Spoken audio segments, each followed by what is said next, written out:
Welcome to the session cryptography distributed సిస్టమ్స్లో ఇది మనకి లాస్ట్ కాన్సెప్ట్ అమ్మా. Cryptography, authentication and digital signatures. అంటే ఇవాళ డిస్ట్రిబ్యూటెడ్ సిస్టమ్స్లో ఒక సిస్టమ్ నుంచి మనం ఇంకొక సమ్ అదర్ సిస్టమ్కి మనం ఏదైనా డేటాని కానీ లేదంటే ఇన్స్ట్రక్షన్స్ని కానీ కమ్యూనికేట్ చేసుకుంటాం త్రూ మెసేజ్ ద్వారా. అయితే అలా మెసేజ్ పాస్ చేసేటప్పుడు ఈ డిఫరెంట్ సిస్టమ్స్ అన్నీ డిఫరెంట్ లొకేషన్స్లో ఉంటాయి. ఒక లొకేషన్ నుంచి ఇంకొక సమ్ అదర్ లొకేషన్కి ఈ డేటా కానీ లేదంటే ప్రాసెసెస్ కానీ ట్రాన్స్ఫర్ అవుతూ ఉంటాయి. కాబట్టి ఓవర్ ద నెట్వర్క్ ద్వారా ట్రాన్స్ఫర్ అవుతూ ఉంటాయి. కాబట్టి సాధారణంగా నెట్వర్క్ గురించి మనం ఆలోచించేటప్పుడు మనకి ఫస్ట్ మనం ఆలోచించే పాయింట్ ఏంటి అంటే సెక్యూరిటీ. అంటే మనం పంపించే డేటా సేఫ్గా రిసీవర్ సిస్టమ్కి చేరుతుందా లేదా అనేది మనం చెక్ చేస్తాం. అంటే మధ్యలో ఎవరైనా సమ్ అదర్ పర్సన్స్ యాక్సెస్ చేస్తున్నారా లేదా అనేది మనం చెక్ చేసుకోవాల్సి ఉంటుంది. లేదంటే హ్యాక్ చేస్తున్నారా అనేది చెక్ చేసుకోవాల్సి ఉంటుంది. అయితే ఒకవేళ ఇలాగా మిడిల్లో అంటే సెండర్ సిస్టమ్ నుంచి రిసీవర్ సిస్టమ్కి మెసేజ్ ట్రాన్స్మిట్ అయ్యేలోపు సమ్ అదర్ పర్సన్స్ అంటే అనాథరైజ్డ్ పర్సన్స్ ఎవరైనా యాక్సెస్ చేస్తే ఆ యాక్సెస్ చేసినప్పుడు వాళ్ళకి యాక్చువల్ మనం సెండ్ చేసే ఇన్ఫర్మేషన్ అనేది వాళ్ళకి వెంటనే ఐడెంటిఫై అవ్వకుండా ఉండడం కోసం మనం ఏం చేస్తామంటే ఎంటైర్ డేటాని కానీ లేదంటే మనం పంపించే ఇన్స్ట్రక్షన్స్ని కానీ లేదంటే మెసేజెస్ని కానీ మనం ఏం చేస్తామంటే యాక్చువల్ ఫార్మేట్లో ఉన్న ఎంటైర్ డేటా మొత్తాన్ని ఇంకొక సమ్ అదర్ ఫార్మేట్లోకి కన్వర్ట్ చేస్తాం. అంటే which cannot be easily identified by the other persons. అంటే ఓన్లీ సెండరు రిసీవర్ మాత్రమే దాన్ని అండర్స్టాండ్ చేయగలిగి అదర్ అనాథరైజ్డ్ పర్సన్స్ ఎవరైనా యాక్సెస్ చేసినప్పటికీ కూడా ఆ డేటా వాళ్ళకి క్లియర్గా అర్థమవ్వకుండా ఉండేటట్టు మనం ఒక ఫార్మాట్లో ఉన్న డేటాని అంటే మన ఒరిజినల్ మెసేజ్ని ఇంకొక సమ్ అదర్ నోటేషన్లోకి మనం కన్వర్ట్ చేస్తాం. అలా కన్వర్ట్ చేయడాన్ని మనం ఏంటంటే క్రిప్టోగ్రఫీ అంటాం. సాధారణంగా దాన్ని ఎన్క్రిప్షన్ అంటాం. అంటే ఒక ఫార్మాట్లో ఉన్న డేటాని ఇంకొక సమ్ అదర్ ఫార్మాట్లోకి కన్వర్ట్ చేయడం. అంటే సాధారణంగా ఇలాంటివన్నీ ఏంటంటే ఒక సింపుల్ టెక్నిక్ చెప్పుకోవాలి అంటే ఆల్ఫాబెట్స్ రీప్లేస్మెంట్. సపోజ్ ఉదాహరణకి మనం ఏదైనా సమ్ అబౌట్ అని చెప్పేసి ఒక వర్డ్ని మనం ట్రాన్స్ఫర్ చేయాలి అనుకున్నాం అనుకోండి. ఈ వర్డ్ అనేది అనాథరైజ్డ్ పర్సన్స్ ఎవరు యాక్సెస్ చేయకుండా ఉండాలి అంటే దీన్ని మనం ఏం చేస్తామంటే ఇంకొక సమ్ అదర్ ఫార్మాట్లో అంటే ఎవ్రీ ఆల్ఫాబెట్ని అంటే ఒక వర్డ్లో ఉన్న ఈచ్ అండ్ ఎవ్రీ ఆల్ఫాబెట్ని నేనేం చేస్తానంటే దాని యొక్క నెక్స్ట్ ఆల్ఫాబెట్ తోటి రీప్లేస్ చేస్తాం. అంటే ఉదాహరణకి ఏని నేను బి తోటి, బిని సి తోటి అంటే బికి తర్వాత వచ్చే లెటర్ సి, అలాగే ఓని పి తోటి, యుని బి తోటి, టీని యూ తోటి. అంటే మనం యాక్చువల్గా సెండ్ చేయాలనుకున్న మెసేజ్ అబౌట్ అనే వర్డ్ అది మనం ఇంకొక సమ్ అదర్ ఫార్మాట్లోకి కన్వర్ట్ చేసాం. బిసిపివియు అని చెప్పి కన్వర్ట్ చేసాం. సో ఎవరైనా సమ్ అదర్ పర్సన్ దీన్ని యాక్సెస్ చేసినా ఇమీడియట్గా వాడికి ఈ టెక్స్ట్ అనేది మనం ఏ టైప్ ఆఫ్ ఇన్ఫర్మేషన్ పంపిస్తున్నాము అనేది వెంటనే మనకి ఐడెంటిఫికేషన్ ఉండదు. ఇలాగా ఒక ఫార్మాట్లో ఉన్న డేటాని ఇంకొక సమ్ అదర్ ఫార్మాట్లోకి అంటే సెక్యూరిటీ పర్పస్ కోసంగా కన్వర్ట్ చేయడాన్ని మనం ఏంటంటే ఎన్క్రిప్షన్ అని పిలుస్తాం. దాన్ని ఏమని పిలుస్తాం? ఎన్క్రిప్షన్ అని పిలుస్తుంటారు. సో ఈ ఎన్క్రిప్టెడ్ మెసేజ్ని మనం ఒక సిస్టమ్ నుంచి ఇంకొక సమ్ అదర్ సిస్టమ్కి ట్రాన్స్ఫర్ చేస్తాం. అయితే ఇలా ఎన్క్రిప్ట్ చేసేటప్పుడు ఒక ఫార్మాట్లో ఉన్న డేటాని ఇంకొక సమ్ అదర్ ఫార్మాట్లోకి కన్వర్ట్ చేయగా ఈ వచ్చిన న్యూ టెక్స్ట్ని మనం ఏమని పిలుస్తాం అంటే సైఫర్ టెక్స్ట్ అంటాం. దీన్ని ఏమని పిలుస్తాం? సైఫర్ టెక్స్ట్ అని పిలుస్తుంటాం. అంటే ఒరిజినల్ యాక్చువల్ టెక్స్ట్ ఫార్మాట్లో ఉన్న ఎంటైర్ డేటా మొత్తాన్ని మనం ఏం చేస్తామంటే సైఫర్ టెక్స్ట్ ఫార్మాట్లోకి కన్వర్ట్ చేస్తాం. అదే ఇదంతా కన్వర్ట్ చేసి ఎందుకు చేస్తాము అంటే డిస్ట్రిబ్యూటెడ్ సిస్టమ్స్లో మనం ఫిజికల్గా మనకి ట్రాన్స్ఫర్ అయ్యే డేటాకి మనం సెక్యూరిటీని మనం కల్పించలేనప్పుడు మనం ఏం చేస్తామంటే డేటా మధ్యలో ఎవరైనా సమ్ అదర్ అనాథరైజ్డ్ పర్సన్స్ ఎవరైనా యాక్సెస్ చేస్తే ఆ అనాథరైజ్డ్ పర్సన్స్కి ఈజీగా అండర్స్టాండబుల్ అయ్యేటట్టు కాకుండా ఉండకుండా చేసే ఈ ఎన్క్రిప్షన్ ప్రాసెస్. అలాగే ఈ ఎన్క్రిప్టెడ్ మెసేజ్ మనకి రిసీవ్ అయిన తర్వాత వాడు ఏం చేస్తాడు, ఈ కీని మళ్ళీ వాడు ఒక్కొక్క లెటర్ తగ్గించి మళ్ళీ ఒరిజినల్ ఫార్మాట్లోకి తీసుకొస్తాడు. దాన్ని మనం ఏంటంటే డిక్రిప్షన్ అంటాం. అంటే ఈ ఎన్క్రిప్షన్ అండ్ డిక్రిప్షన్ ప్రాసెస్ని ఉపయోగించి మనం సెక్యూర్డ్గా మనం ఏదో డేటాని కానీ లేదంటే మెసేజెస్ని కానీ ఒక సిస్టమ్ నుంచి ఇంకొక సిస్టమ్కి ట్రాన్స్ఫర్ చేస్తాం. ఇదంతా ఎందుకు చేస్తాము అంటే to maintain the security of the data or information transfer from one system to another system. అంటే ఒక సిస్టమ్ నుంచి ఇంకొక సిస్టమ్కి మనం పంపించే ఇన్ఫర్మేషన్ని సెక్యూర్డ్గా ఉండేటట్టు చేసుకోవడం కోసం ఈ ఎన్క్రిప్షన్ అండ్ డిక్రిప్షన్ చేసే ప్రాసెస్నే మనం ఏమని పిలుస్తాం అంటే క్రిప్టోగ్రఫీ. అంటే ఒక ఫార్మాట్లో ఉన్న డేటాని ఇంకొక సమదర్ ఫార్మాట్లోకి కన్వర్ట్ చేయడాన్ని మనం ఏమని పిలుస్తాం అంటే క్రిప్టోగ్రఫీ అని పిలుస్తాం. చూడండి, క్రిప్టోగ్రఫీ డెఫినేషన్ చూడండి. Cryptography is a means of protecting private information against unauthorised access. అంటే ఆథరైజ్డ్ పర్సన్స్ కాకుండా ఎవరైతే యాక్సెస్ చేస్తారో వాళ్ళకి మనం పంపించే ఇన్ఫర్మేషన్ని తెలియకుండా ఉండడం కోసం, ప్రొటెక్ట్ చేయడం కోసం. Protecting private information against unauthorised access in those situations where it is difficult to provide physical security. అంటే మనం ఫిజికల్గా నెట్వర్క్ పరంగా మనం డేటాకి సెక్యూరిటీని ప్రొవైడ్ చేయలేని పరిస్థితుల్లో అలాంటప్పుడు మనం ఏం చేస్తాం అంటే క్రిప్టోగ్రఫీ అనేది ఉపయోగిస్తూ ఉంటాం. So the basic idea behind this security technique is that if it not possible to prevent copying of information it is better to prevent comprehension. అంటే మనకి కాపీయింగ్ చేయడానికి మనం కంట్రోల్ చేయలేని పక్షంలో మనం ఏం చేస్తామంటే ఆ ఇన్ఫర్మేషన్ని అదర్ పర్సన్స్ డైరెక్ట్గా యాక్సెస్ అవ్వకుండా ఉండేటట్టుగా చేసుకుంటాం. దాన్ని మనం ఏమని పిలుస్తాం అంటే క్రిప్టోగ్రఫీ. సాధారణంగా ఈ క్రిప్టోగ్రఫీలో మనం ఉపయోగించే టెక్నిక్స్ ఎన్క్రిప్షను, డిక్రిప్షన్. అంటే ఎన్క్రిప్ట్ అంటే ఒరిజినల్ టెక్స్ట్ ఫార్మాట్లో ఉన్నదాన్ని సమ్ అదర్ ఫార్మాట్లోకి అంటే సైఫర్ టెక్స్ట్ రూపంలోకి కన్వర్ట్ చేయడం. అలాగే సైఫర్ టెక్స్ట్ రూపంలో ఉన్నదాన్ని మళ్ళీ మనం ఒరిజినల్ మెసేజ్ రూపంలోకి కన్వర్ట్ చేయడాన్ని డిక్రిప్షన్ అంటాం.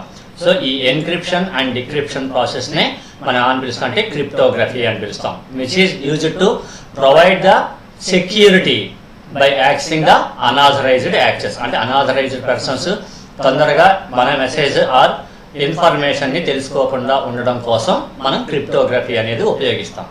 సో అది దీంట్లో మళ్ళీ కొన్ని టెక్నిక్స్ ఉన్నాయి. వాటిలో ఫస్ట్ వన్ వచ్చేటప్పటికి ఎలిప్టిక్ కర్వ్ క్రిప్టోగ్రఫీ అని చెప్పింది. ఇందాక నేను చెప్పింది ఒక సింపుల్ టెక్స్ట్, అంటే ఒక ఆల్ఫాబెట్ని దాని యొక్క నెక్స్ట్ ఆల్ఫాబెట్తో. సాధారణంగా ఇటువంటి సింపుల్ టెక్నిక్స్ని ఉపయోగించినట్టయితే కనుక సమ్ అదర్ అనాథరైజ్డ్ పర్సన్స్ కూడా మనం పంపించిన సైఫర్ టెక్స్ట్ని ఈజీగా డిక్రిప్ట్ చేయగలుగుతుంటారు. అది అలా కాకుండా ఉండడం కోసం మోర్ అండ్ మోర్ సోఫిస్టికేటెడ్ ప్రజెంట్గా మనకి మార్కెట్లో ఈ ఎన్క్రిప్షన్స్కి వాటికి ఉపయోగించే కొన్ని ఆల్గరిథమిక్ టెక్నిక్స్ ఉంటాయమ్మా. MD5 అని చెప్పేసి ఒకటి, ఇలాంటి కొన్ని టెక్నిక్స్ ఉంటాయి.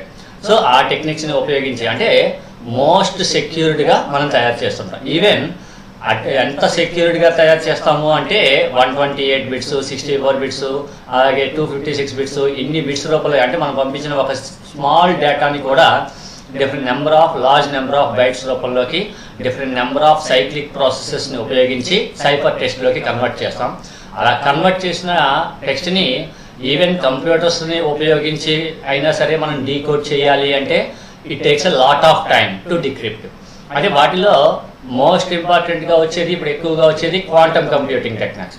ఆ క్వాంటమ్ టెక్నిక్ కంప్యూటర్స్ని ఉపయోగించి మనం ఏదైనా సమ్ టెక్స్ట్ని మనం ఎన్క్రిప్ట్ చేసినట్టయితే కనుక దాన్ని మళ్ళీ డిక్రిప్ట్ చేయడానికి ఈవెన్ క్వాంటమ్ కంప్యూటర్స్ని ఉపయోగించినప్పటికీ కూడా it takes months and years to decode the text.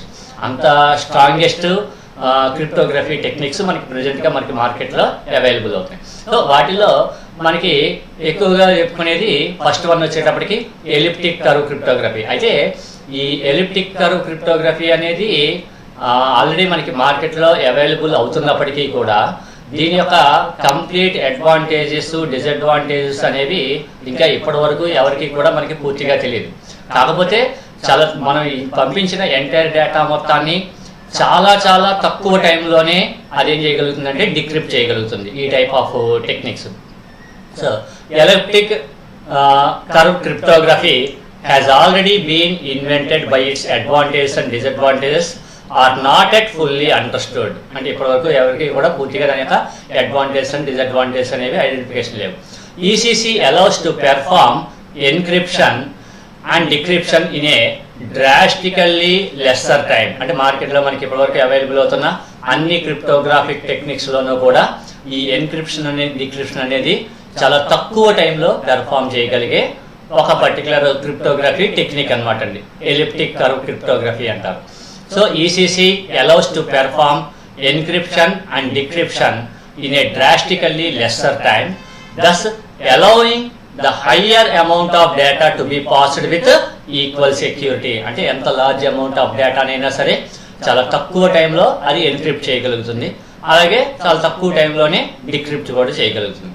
However, as other methods of encryption, ECC must also be tested and proven secure before it is accepted. అయితే అన్ని other cryptographic techniques లాగే ఈసీసీని ఉపయోగించి మనం cipher text రూపంలోకి convert చేసినప్పుడు కూడా మళ్ళీ దాన్ని మళ్ళీ మనం టెస్ట్ చేసుకోవాల్సిందే. అంటే whether it is easily decrypted or not అనేది మళ్ళీ మనం చెక్ చేసుకోవాల్సిందే దానికి సంబంధించిన సెక్యూరిటీని. For governmental, commercial and private use, అంటే వేటికైనా సరే మళ్ళీ మనం దాని యొక్క సెక్యూరిటీని మళ్ళీ మనం క్రాస్ చెక్ చేసుకోవాలి. ఎందుకంటే ప్రెజెంట్గా ఈ టెక్నిక్కి సంబంధించిన కంప్లీట్ అడ్వాంటేజెస్ డిసడ్వాంటేజెస్ అనేవి ఇంకా కంప్లీట్గా మనకేమీ తెలియదు. ఎందుకంటే కాకపోతే ఉన్న వాటన్నింటిలోనూ మోస్ట్ ఎఫిషియంట్ అండ్ మోస్ట్ మనకి బాగా రీసెంట్గా వచ్చిన టెక్నిక్ అనమాట ఎలిప్టిక్ కర్వ్ క్రిప్టోగ్రఫీ. అలాగే నెక్స్ట్ వచ్చేటప్పటికి క్వాంటమ్ కంప్యూటేషన్ అని చెప్పి ఒకటి ఉంటుంది.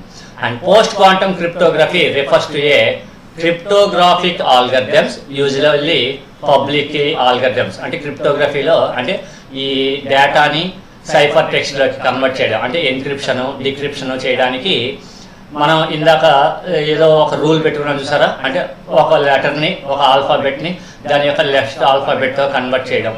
సో ఆ కన్వర్ట్ చేసేటప్పుడు మనం కన్వర్ట్ చేస్తాం, మళ్ళీ రిసీవర్ సైడ్ మళ్ళీ వాడు డిక్రిప్ట్ చేసుకోవాలి అంటే మనం ఎలా ఎన్క్రిప్ట్ చేసామనే టెక్నిక్ వాడికి తెలియాలి. కాబట్టి అక్కడ ఏం చేస్తామంటే both sender side receiver side ఇద్దరికీ తెలిసేటట్టుగా ఒక కోడ్ని మనం యూజ్ చేసుకుంటాం. ఆ కోడ్ని బట్టే మనం ఏం చేస్తామంటే కన్వర్ట్ చేస్తూ ఉంటాం. సో అలాగా both sender side receiver side రెండు వైపులా తెలిసే కొన్ని రకాల ఆల్గరిథమ్స్ ఏమంటే పబ్లిక్ కీ ఆల్గరిథమ్స్ అంటాం, అలాగే ప్రైవేట్ కీ ఆల్గరిథమ్స్ అని చెప్పి కొన్ని ఉంటాయి. సో ఇటువంటి టెక్నిక్స్లో వాటిలో ఈ క్వాంటమ్ కంప్యూటేషన్ అనేది ఎక్కువగా పబ్లిక్ కీ ఆల్గరిథమ్స్కి ఉపయోగపడుతుంది. That are thought to be secure against an attack by a quantum computer. Even quantum computer ఉపయోగించి అటాక్ చేసినప్పటికీ కూడా ఆ క్రిప్టోగ్రాఫిక్ టెక్స్ట్ని డిక్రిప్ట్ చేయడం అనేది పాసిబుల్ కాదు. And these complex mathematical equations, అంటే క్వాంటమ్ కంప్యూటేషన్లో ఉపయోగించేటప్పుడు ఈ టెక్నిక్స్ని ఉపయోగించేటప్పుడు మోస్ట్ ఆఫ్ ద మ్యాథమెటికల్ ఈక్వేషన్స్ని మనం ఉపయోగిస్తాం. Like traditional computers months or even years to break. అంటే నార్మల్ ఈ క్వాంటమ్ కంప్యూటర్లో సమ్ మ్యాథమెటికల్ ఈక్వేషన్స్ని ఉపయోగించి మనం ఏదైనా ఒక సమ్ టెక్స్ట్ని ఎన్క్రిప్ట్ చేసినట్టయితే కనుక దాన్ని డిక్రిప్ట్ చేయడానికి సాధారణంగా మనం ఉపయోగించే ట్రెడిషనల్ కంప్యూటర్స్లో ఉన్న టెక్నిక్స్ని ఉపయోగించి డిక్రిప్ట్ చేయాలనుకుంటే it takes months and even years, అంటే కొన్ని సంవత్సరాలు కూడా పడుతూ ఉండొచ్చు.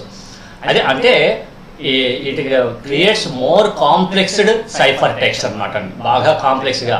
అంటే ఇందాక మీకు చెప్పాను కదా, ఒక్కొక్క క్యారెక్టర్ మీకు ఏమవుతుందంటే ఒక 128 టైమ్స్ కానీ లేదంటే 256 టైమ్స్ కానీ 512 టైమ్స్ కానీ సైక్లిక్గా జరుగుతుంది. అంటే ఇప్పుడు ఏని మనం బీతో చేసాం అనుకోండి, ఆ బి మళ్ళీ సి తోటి, సి మళ్ళీ డి తోటి, ఇలాగా ఒక 128 టైమ్స్ ఒక పర్టికులర్ క్యారెక్టర్ మీకు ఏమవుతుంది different number of times change అవుతుంది. సో లాస్ట్ అండ్ ఫైనల్ వన్గా మనకి వచ్చిన క్యారెక్టర్ని మళ్ళీ డిక్రిప్ట్ చేయాలంటే అన్ని నెంబర్ ఆఫ్ టైమ్స్ మళ్ళీ బ్యాక్కి మళ్ళీ మనం కన్వర్ట్ చేసుకుంటూ రావాలి. అలా వస్తే తప్పితే మనకి మళ్ళీ ఒరిజినల్ మెసేజ్ అనేది రాదు. అయితే ఇంత ప్రాసెస్ని మనం చేస్తూ మోర్ కాంప్లెక్స్ మ్యాథమెటికల్ ఈక్వేషన్స్ అవి ఉపయోగించినట్టయితే కనుక ట్రెడిషనల్ కంప్యూటర్స్ ద్వారా ఇటువంటి సైఫర్ టెక్స్ట్ని మళ్ళీ మన నార్మల్ మెసేజ్ రూపంలోకి కన్వర్ట్ చేయడానికి ఈవెన్ ఫర్ ద ట్రెడిషనల్ కంప్యూటర్స్కి కూడా it takes months and even years to break. అంటే మనం క్రియేట్ చేస్తున్న సైఫర్ టెక్స్ట్ని బ్రేక్ చేయడానికి నెలలు కొన్నిసార్లు సంవత్సరాలు కూడా పడుతూ ఉండొచ్చు. అది క్వాంటమ్ కంప్యూటేషన్లో ఉన్న టెక్నిక్ అనమాట. And quantum cryptography on the other hand uses the principles of quantum mechanics to send secure messages, and unlike mathematical encryption అంటే సింపుల్ మ్యాథమెటికల్ ఫార్ములాస్ని ఉపయోగించకుండా బాగా కాంప్లెక్స్ మ్యాథమెటికల్ ఈక్వేషన్స్ని వాడుతుంటాయి.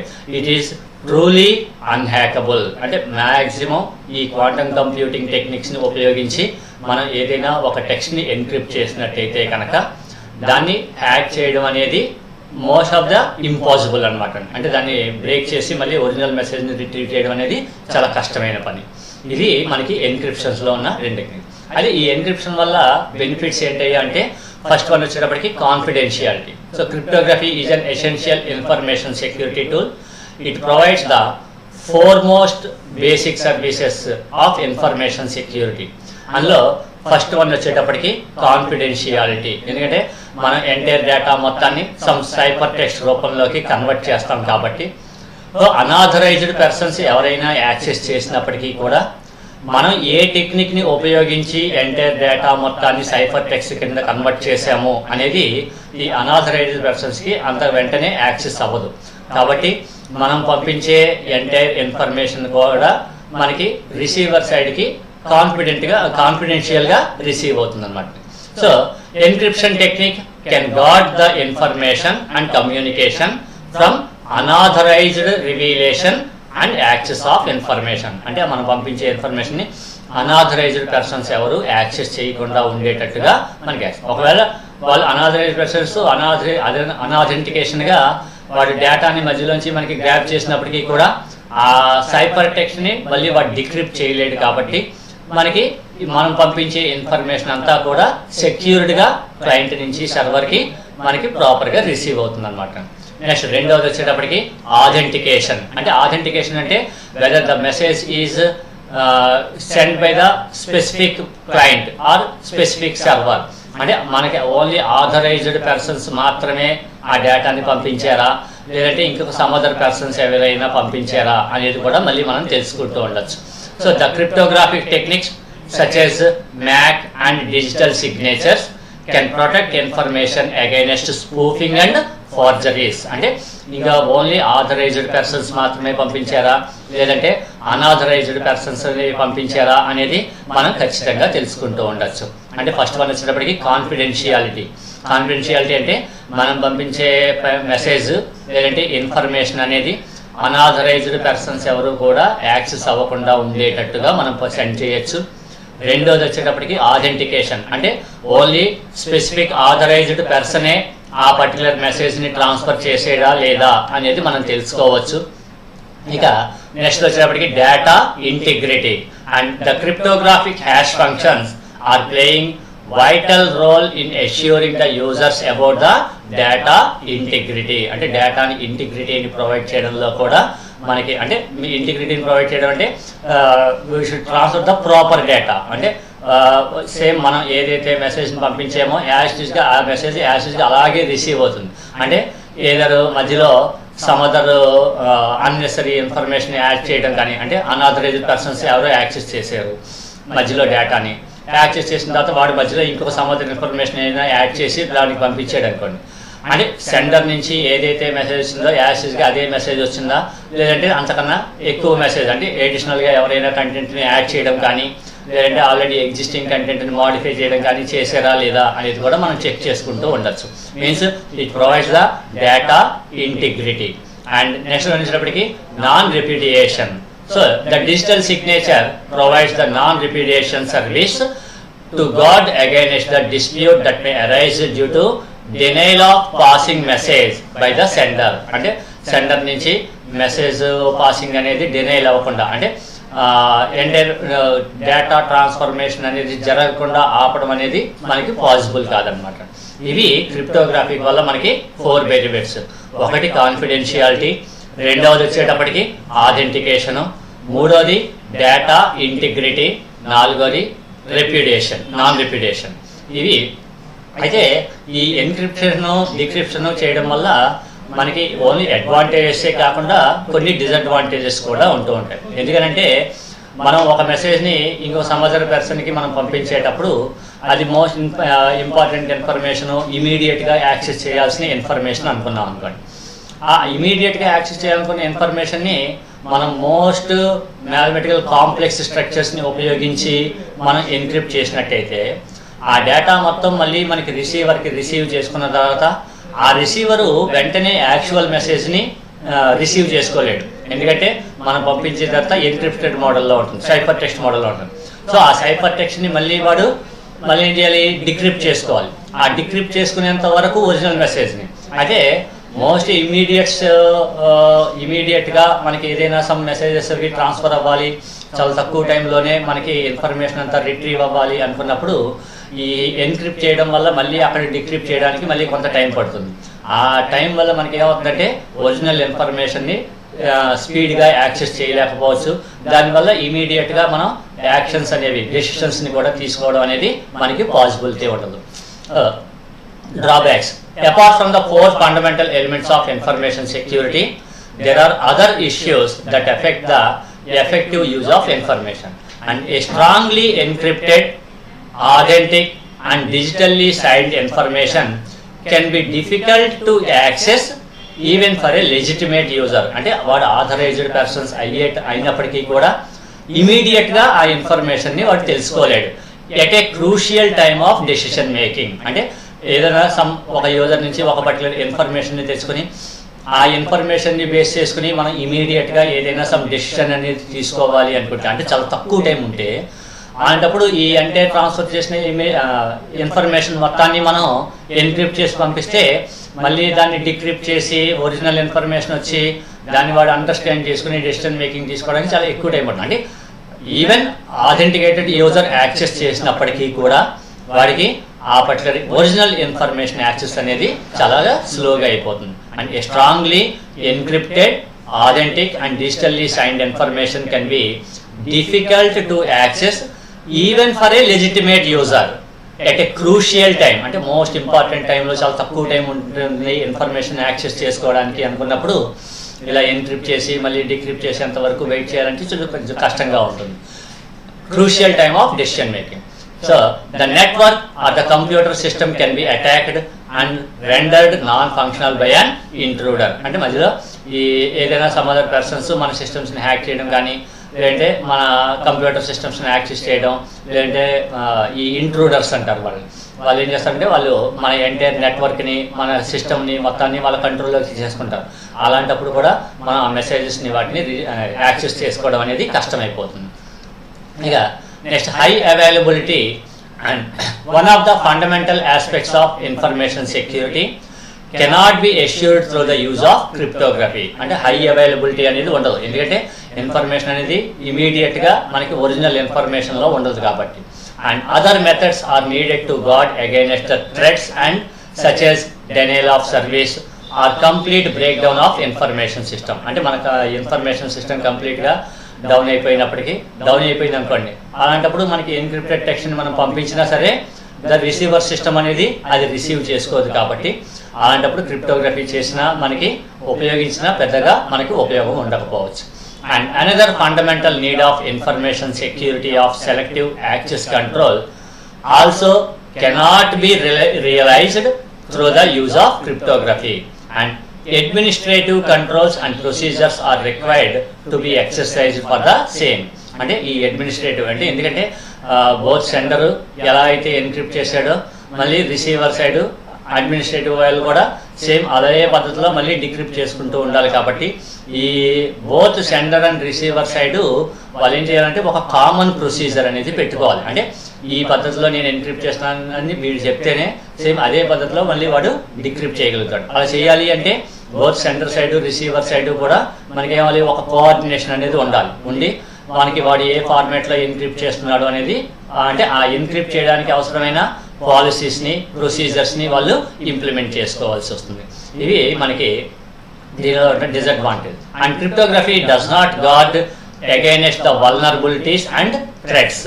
అయితే మనకి ఎంత క్రిప్టోగ్రఫీ టెక్నిక్స్ని ఉపయోగించినప్పటికీ కూడా సిస్టమ్ పరంగా మనకి వచ్చే ఏదర్ థ్రెడ్స్ని కానీ, అంటే నెట్వర్క్ ఫెయిల్యూర్ చేయడం వల్ల కానీ, లేదంటే ఎంటైర్ సిస్టమ్ని హ్యాక్ చేయడం కానీ, లేదంటే సిస్టమ్ రీస్టార్ట్ అయ్యేటట్టు చేయడం కానీ, ఇటువంటివి ఏవైనా చేస్తే అలాంటప్పుడు మనం సైఫర్ టెక్స్ట్ని మనం పంపించినప్పటికీ కూడా, అంటే క్రిప్టోగ్రఫీని ఉపయోగించి మన ఇన్ఫర్మేషన్ని సెక్యూర్డ్గా ఉంచుకున్నప్పటికీ కూడా it cannot be accessed by the receiver అనమాట.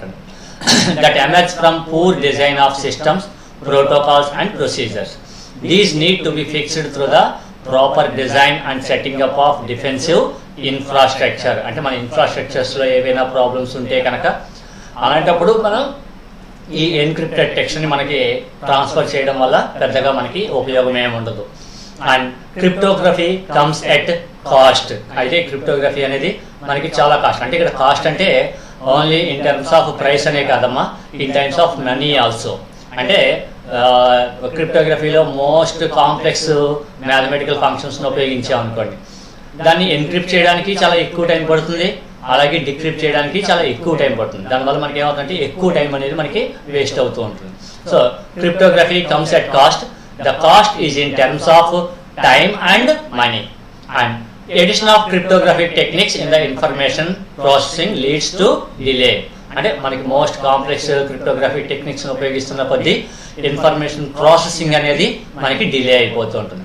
And the use of public key cryptography requires setting up and maintenance of public key infrastructure requiring the handsome financial budget. ఇటువంటి ఇన్ఫ్రాస్ట్రక్చర్స్ని వాటిని క్రియేట్ చేయడం అనేది కూడా మనకి బాగా కాస్ట్తో కూడుకున్న పని. ఇది మనకి టోటల్గా క్రిప్టోగ్రఫీ. అంటే క్రిప్టోగ్రఫీ అంటే మనకున్న ప్రైవేట్ ఇన్ఫర్మేషన్ని ఒక సిస్టమ్ నుంచి ఇంకొక సమ్ సిస్టమ్కి ట్రాన్స్ఫర్ చేసేటప్పుడు అనాథరైజ్డ్ పర్సన్స్ ఎవరు కూడా ఆ ఇన్ఫర్మేషన్ని యాక్సెస్ చేయకుండా ఆ డేటాని ప్రొటెక్ట్ చేయడానికి మనం ఉపయోగించే టెక్నిక్ని మనం ఏమంటామంటే క్రిప్టోగ్రఫీ అంటాం. అది క్రిప్టోగ్రఫీ అనేది సాధారణంగా ఎప్పుడు ఉపయోగిస్తాము అంటే whenever we cannot provide the physical security. అంటే ఫిజికల్ సెక్యూరిటీ అంటే ఏదర్ మనకి నెట్వర్క్ ద్వారా ఫైర్ వాల్స్ని ఇన్స్టాల్ చేసుకోలేనప్పుడు కానీ, లేదంటే డినైల్ ఆఫ్ సర్వీసెస్ వచ్చినప్పుడు కానీ, ఇటువంటివి మనం ఇంప్లిమెంట్ చేయలేనప్పుడు మనం ఎంటైర్ డేటా లేదంటే ఇన్ఫర్మేషన్ అది ఒక యూజర్ నుంచి ఇంకొక యూజర్కి సెక్యూర్డ్గా వెళ్ళాలి అనుకుంటే దానికి క్రిప్టోగ్రఫీ. అంటే ఇందులో మనం మెయిన్గా ఉపయోగించేవి ఎన్క్రిప్షన్ అండ్ డిక్రిప్షన్ టెక్నిక్స్. వాటిలో మనకి ప్రెజెంట్గా మార్కెట్లో మోస్ట్ ఎఫిషియెంట్గా ఉన్న టెక్నిక్ ఎలిప్టిక్ కర్వ్ క్రిప్టోగ్రఫీ. అయితే దానివల్ల కంప్లీట్ అడ్వాంటేజ్ అండ్ డిసడ్వాంటేజ్ అనేది ఏంటనేది ఇంకా ఇప్పటికీ మనకి ప్రెజెంట్లో మార్కెట్లో పూర్తిగా తెలియదు. కానీ మొత్తం లార్జ్ అమౌంట్ ఆఫ్ ఇన్ఫర్మేషన్ని చాలా తక్కువ టైంలో మనకి అది ఎన్క్రిప్ట్ చేయగలుగుతుంది, అలాగే తక్కువ టైంలో డిక్రిప్ట్ చేయగలుగుతుంది. తర్వాత క్వాంటమ్ కంప్యూటేషన్ టెక్నిక్స్ని ఉపయోగించినట్టయితే కనుక అవి మోస్ట్ కాంప్లెక్స్ మ్యాథమెటికల్ ఫార్ములాస్ని ఉపయోగించి ఎన్క్రిప్ట్ చేసుకుంటాం. కాబట్టి వాటిని ఎన్క్రిప్ట్ చేయడానికి ఆ ఎన్క్రిప్ట్ చేసిన మెసేజ్ని డిక్రిప్ట్ చేయాలి అంటే మన ట్రెడిషనల్ కంప్యూటర్స్ని ఉపయోగించుకున్నట్టయితే it takes a months and years to decrypt the text.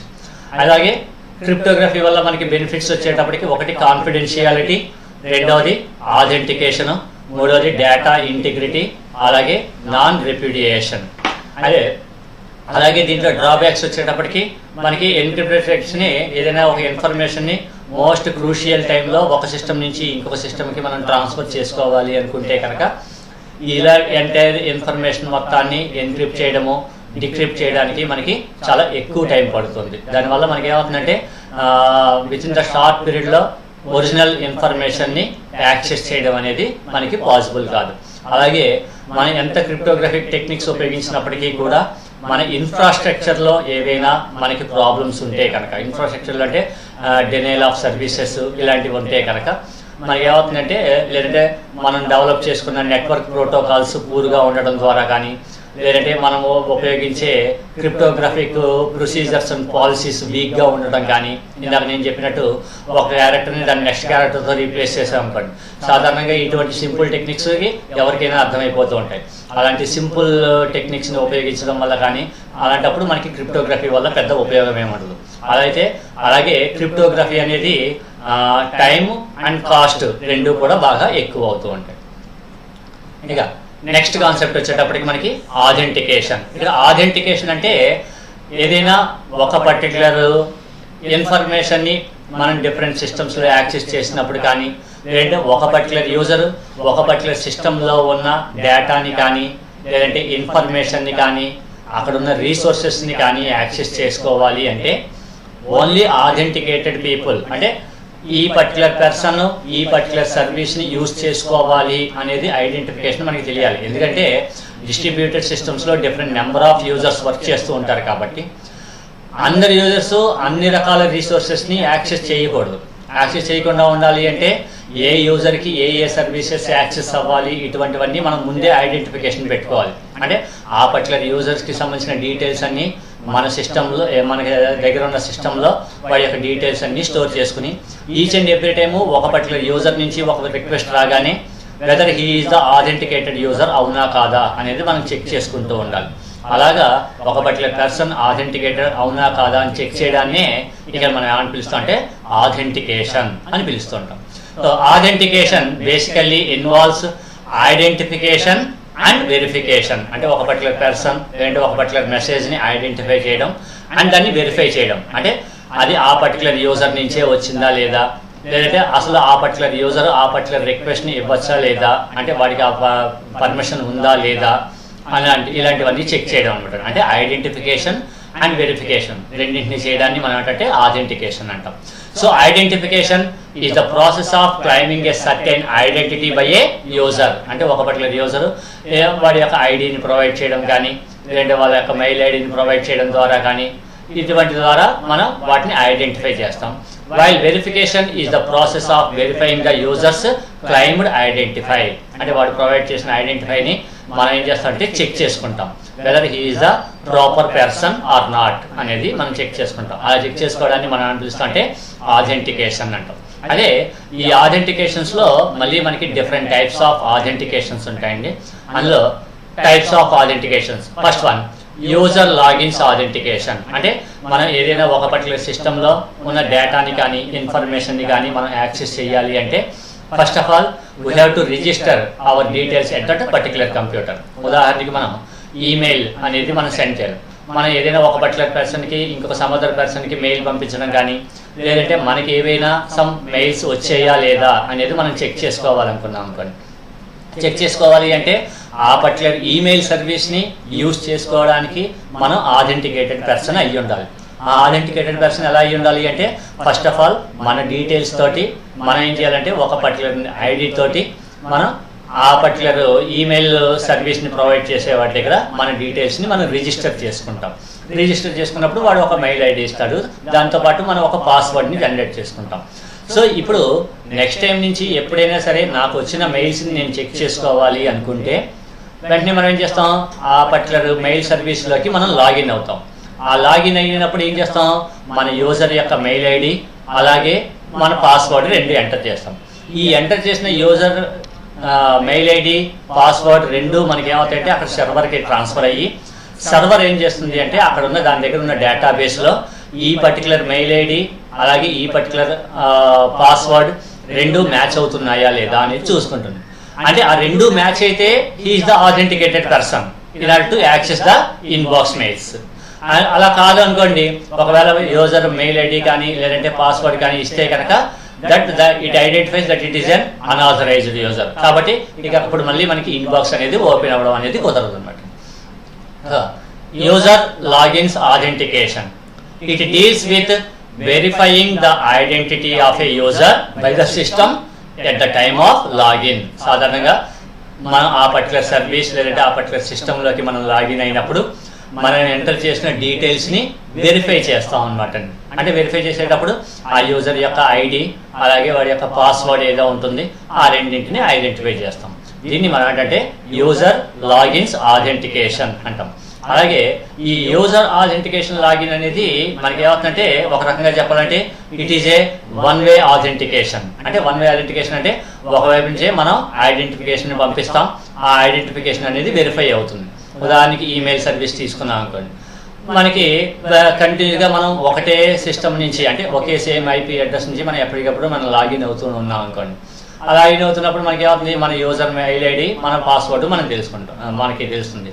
So అదే పాస్వర్డ్ ఒక 2-3 సార్లు మనం తప్పు టైప్ చేసాం అనుకోండి, వెంటనే సిస్టమ్ ఏం చేస్తుంది, ఇది identifies whether he is the authenticated user అవునా కాదా, లేదంటే ఎవరైనా సమ్ అదర్ పర్సన్స్ ఆ పర్టికులర్ మెయిల్ని యాడ్ చేయడానికి ట్రై చేస్తున్నారా లేదా అనేది చేస్తుంది. అప్పుడు ఏం చేస్తుంది అనేది మనం నెక్స్ట్ స్టెప్లో చెప్పుకుందాం. ప్రస్తుతానికి ఈ ఐడెంటిఫికేషన్ అండ్ వెరిఫైయింగ్ రెండు కూడా మనకి ఒకే చోట జరిగితే దాన్ని మనం ఏంటంటే వన్ వే ఆథెంటికేషన్ అంటాం. It deals with verifying the identity of one of the two communication entities. అంటే మనం క్లయింట్ అనుకుందాం, మన ఈమెయిల్ సర్వర్ అనుకుందాం. ఈ క్లయింట్ సర్వర్ రెండు కూడా ఒకదానితో ఒకటి కమ్యూనికేట్ అయినప్పుడు మనం ఇక్కడి నుంచి మన ఐడెంటిటీని పంపించగానే మన ఆ సింగిల్ సర్వర్ ఏం చేస్తుందంటే డైరెక్ట్గా వాడి యొక్క యూజర్ డీటెయిల్స్ని వెరిఫై చేసుకుంటుంది. ఒకవేళ ఆథెంటికేటెడ్ యూజర్ అయితే కనుక డైరెక్ట్గా వాడికి ఇన్బాక్స్ని చూపిస్తుంది. సో దాన్ని మనం ఏంటంటే వన్ వే ఆథెంటికేషన్ అంటాం. It deals with verifying and identity of one of the two communication entities by the other entity. అంటే ఒక ఎంటిటీ ఇంకో సమ్ అదర్ ఎంటిటీ యొక్క ఐడెంటిటీని వెరిఫికేషన్ రెండు ఒకేసారి చేస్తుంది. ఇక రెండవది మనకి టూ వే ఆథెంటికేషన్. అంటే టూ వే ఆథెంటికేషన్ అంటే బోత్ సైడ్స్. అంటే సాధారణంగా ఇప్పుడు మనం ఏదైనా బ్యాంకింగ్కి సంబంధించిన ట్రాన్సాక్షన్స్ని మనం పెర్ఫామ్ చేస్తున్నాం అనుకోండి. బ్యాంకింగ్కి సంబంధించిన ట్రాన్సాక్షన్ పెర్ఫామ్ చేసేటప్పుడు ఒకవేళ నా బ్యాంకింగ్ యొక్క లాగిన్ ఐడి పాస్వర్డ్ మన ఇంకొక సమ్ అదర్ పర్సన్కి ఎవరైనా తెలిసింది అనుకోండి, తెలిసినప్పుడు వాడు కూడా యాక్సెస్ చేయగలుగుతూ ఉంటాడు. అలాంటప్పుడు ఓన్లీ సింపుల్గా వెరిఫైయింగ్ ఆఫ్ డీటెయిల్స్ అంటే వన్ వే ఆథెంటికేషన్ అనేది అన్నిసార్లు కూడా మనకి పాసిబుల్ అవ్వదు. అంటే ఒకవేళ అది అలా చేసినప్పటికీ కూడా అది some other only authorized persons మాత్రమే యాక్సెస్ చేస్తారు అన్న గ్యారంటీ లేదు.